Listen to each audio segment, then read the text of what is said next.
جن کی ریسرچ ہے. یاد رکھو ہر ڈاکٹر کی ہر چیز میں ریسرچ نہیں ہوتی.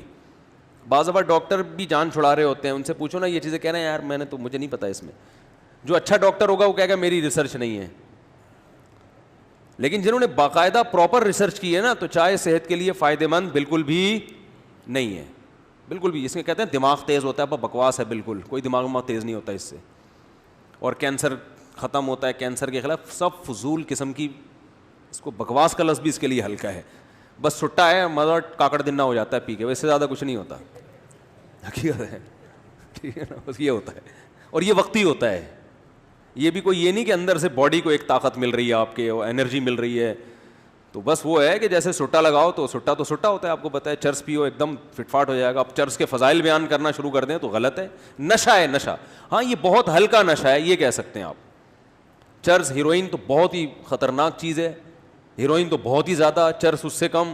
چائے بہت معمولی سا نشہ ہے, لیکن ہے بہرحال نشہ ہی ہے. یہ کوئی اچھی چیز نہیں ہے. میں بھی پیتا ہوں, چھوڑ دی تھی 1 سال, پھر لوگوں نے پلا کے جہاں جا رہے ہیں چائے, ابے بھائی منع کرو تو لسی اٹھا کے لے آتے ہیں. اب لسی کون پیے گا اللہ کے بندو. تو مجبوراً پھر وہ ہے کہ چلو وہ ہلکی چیز ہے. تو ہم نے جو چائے دوبارہ ارادہ ہے انشاءاللہ دوبارہ چھوڑوں گا میں اس کو, پینے کی چیز نہیں ہے. اور پھر اب یہ اس کا حل سوچنا چاہیے نا. اصل میں جب تک کسی چیز کا حل نہیں سوچو کہ اس کے نقصانات کیا ہوں گے تو اس کی تلافی, تو پھر وہ بات بنتی نہیں ہے. میں نے گڑبڑ یہ کی کہ میں نے ایک دم چھوڑ دی. 40 سال تک چائے پی ہے ہم نے, بچپن سے, پیدا ہوتے ہی پینا شروع کر دی تھی. مائیں تو بچپن دودھ جیسے ہی چھڑاتی ہیں بچے کو فوراً چائے پہ لے آتی ہیں نا, سب گھروں میں ہو رہا ہے. اب خود سوچو 40 سال ایک آدمی نے چائے پیو, دن میں 3 4 کپ, ایک دم چھوڑ دینا بڑا مشکل, لیکن ہم نے چھوڑ دی تھی. اور کئی دن تک دماغ کی سیٹنگ آؤٹ رہی ہے, لیکن 1 سال چھوڑ کے پھر وہ 10 دن میں کیفین کا نشہ ختم ہو جاتا ہے, لیکن ایک یادیں وابستہ رہتی ہیں. کیفین کا نشہ ماہرین کہتے ہیں اس میں کمی بیشی بھی ہو سکتی ہے, 10 دن تک رہتا ہے, بہت زیادہ 10 دن آپ پریشان ہو گئے, اس کے بعد فٹ فاٹ ہو جاؤ گے. لیکن وہ رہے گا, ایک ٹھڑک رہے گی. کسی کو چائے پیتا ہوا دیکھ کے دل چاہے گا لے لوں, یہ ٹھڑک باقی رہتی ہے. 3 4 مہینے میں یہ ٹھڑک بھی کیا ہو جاتی ہے, ختم. اور 1 سال میں تو بالکل ختم ہو گئی تھی, بڑا مجاہدہ کیا. لیکن وہی ہے, یہ میں آپ کو جلدی بتا دوں تاکہ جو چھوڑنا چاہتے ہیں نا تو وہ اس پر عمل کریں, یہ چھوڑیں, اس کا نقصان ہے آپ کو.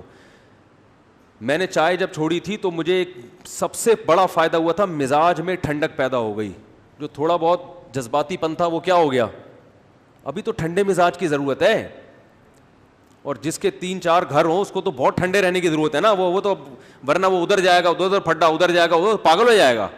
تو چائے چھوڑنے کا سب سے بڑا فائدہ یہ ہوا تھا کہ دماغ کو سکون ملا ہے, کیونکہ نشہ ہے نا, نشے سے وقتی فائدہ ہوتا ہے, ورنہ انسان ڈپریشن میں جاتا ہے. تو بہت دماغ میں ایک, یعنی بہت سی باتوں پہ پہلے غصہ آتا تھا, وہ غصہ آنا ختم. اب ٹھنڈے دماغ سے آدمی فیصلہ کرتا ہے, میدا صحیح ہو جاتا ہے. چائے پیٹ کا بیڑا غرق کرتی ہے, میدا پہ بہت اچھا اثر پڑا تھا. یہ 2 فائدے تو فوراً ہوئے تھے. خیر, تو میں جلدی سے وہ بتا دوں پھر بیان کی طرف آتا ہوں. اب یہ ہوتا یہ ہے کہ ہمارے ہاں جب بھی کوئی ملنے آ رہا ہے, کسی سے ملنے جاؤ تو وہ کیا پیش کرے گا, چائے. اب میں نہیں پیتا تھا, میں نے کہا نہیں پینا, تو اس کو ایک الگ ٹینشن کہ اب ان کے لیے کیا بناؤ. وہ بھائی کچھ بھی نہیں بناؤ, آؤ بیٹھو گپ شپ لگاؤ. یہ ضروری ہے کہ جب بھی کوئی آئے تو ٹھوسنا ہی ہے اس کے منہ میں لازمی. یہ کون سا کلچر ہے بھائی. کھانے کا وقت ہے تو چلو کھانا کھلا دو, نہیں ہے تو بس ٹھیک ہے بیٹھو آرام سے. ہمارے کلچر بن چکا ہے کہ ہر وقت جگالی کی طرح منہ چلنا چاہیے. بکریاں جگالی کر رہی ہوتی ہیں نا, یا تو کھا رہی ہوں گی یا اس کھائے ہوئے کو ہضم کر رہی ہوگی. کبھی گائے بکری کو دیکھا تمیز سے بیٹھے ہوئے؟ بکری تو میں نے دیکھی ہے, بکری کو جیسے ہی کھڑا کرو گے بس منہ مارنا شروع کرے گی, کھاتی رہے گی, یہ کھائے گی. چلو اب رات کو آرام سے بیٹھ کے سو جاؤ, نہ اب منہ گھمانا شروع کرے گی, جگالی. تو آج بھی انسان کا یہی حال ہے, ہر وقت اس کو کیا چاہیے, زبان کا ذائقہ. تبھی تو چائے کا ایک نقصان یہ ہوتا ہے, روزہ نہیں رکھ سکتا آدمی. یہ بڑا نقصان ہے. جو لوگ نشے کے عادی ہوتے ہیں, چائے, نسوار, پان گٹکا, روزہ بہت ٹف ہوتا ہے ان پہ. روزہ رکھنا بڑا مشکل ہوتا ہے, کیونکہ ان کو پھر وہ مخصوص ٹائم پہ چائے چاہیے, نہیں چاہیے تو روزہ کھلتا ہے. تو چائے چھوڑنے کا بڑا فائدہ یہ ہوا تھا مجھے کہ روزے دڑا دڑ بڑے آسان ہو گئے تھے. سمجھ رہے ہیں؟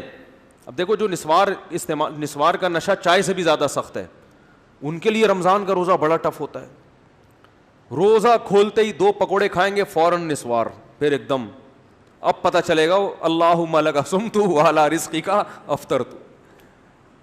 تو کیوں اپنے آپ کو کسی چیز کا محتاج بناتے ہو بھائی؟ اپنے آپ کو کیوں آدمی کسی چیز کا محتاج بنا دے کہ وہ نہ ملے تو تکلیف ہو؟ تو یہ نہیں ہونا چاہیے. خیر, تو اب جہاں بھی جا رہے ہیں چائے, منع کریں تو بھئی کچھ تو کھلانا ہے. مفتی صاحب آئے ہیں, یہ بیان میں ذکر کر دیں گے کچھ نہیں کھلایا انہوں نے, تو وہ لسی لے کر آ رہا ہے, اتنا بڑا گلاس لسی کا. ابے بھائی اس کو کون ہضم کرے گا؟ پھر وہ کوئی جو ہے وہ کوئی کافی لے کر آ رہا ہے, وہ تو چائے سے بھی زیادہ خطرناک ہے کافی, وہ تو اس میں تو زیادہ کیفین ہوتی ہے. تو پھر ہم نے کہا یار وہی ٹھیک تھا. ٹھیک ہے, کیا تھا؟ اب کبھی ہم کہہ رہے ہیں ادرک کا قہوہ بنا دو, تو وہ ادرک گھر والوں کو مل نہیں رہا, بنایا تو اتنا ادرک ڈال دیا کہ وہ تو آنتوں کو گلا دے گا بھائی یہ ادرک, کیونکہ عادت نہیں ہے لوگوں کو کہ اتنا ڈالنا ہے اس میں. تو اب بہت پھر وہ دوبارہ ہی ہو گیا حساب کتاب. پھر آپ کو پتہ ہے جب ایک دفعہ دوبارہ شروع ہو پھر چھوڑنا بڑا مشکل ہے. چھوڑوں گا انشاءاللہ, یہ اس کا باپ بھی چھوڑے گا. یہ چائے پینے کی چیز نہیں ہے. تو اب چھوڑنے کا ایک طریقہ یہ ہے کہ آپ اس کا آلٹرنیٹ یہ تلاش کریں کہ اب لوگوں سے تو ملاقات تو ہوتی ہے, کچھ نہ کچھ تو وہ کھلائیں گے ہی, تو اپنے کھانے کی چیز اپنے ساتھ لے کے جائیں.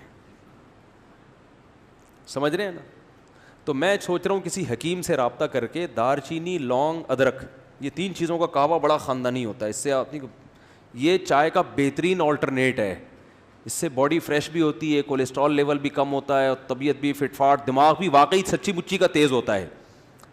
دار چینی, ادرک, لونگ, اس میں کلونجی بھی ہو, یہ سب چیزیں یہ تو صدیوں سے انسان استعمال کرتا آیا نا. تو اس کا ایک میں سوچ رہا ہوں پاؤڈر بنا کے رکھ لوں. کسی حکیم صاحب, قبلہ حکیم صاحب سے بولوں بھائی کوئی مناسب سا کیا بنا کے دو, دار چینی, ادرک, لہسن, سونٹھ کہتے ہیں ادرک کو, جو سوکھا ہوا ادرک, اس کا ایک تھوڑا سا پاؤڈر بنا دو یا گولیاں بنا دو. اب کسی بھی گھر میں گئے ایک ڈبی سے ایک گولی نکال کے دی, ابے پانی میں ابال کے اس کو ڈال دے, یہ بنا کے لے. یہ ہماری پتی ہے, یہ کیا ہے ہماری.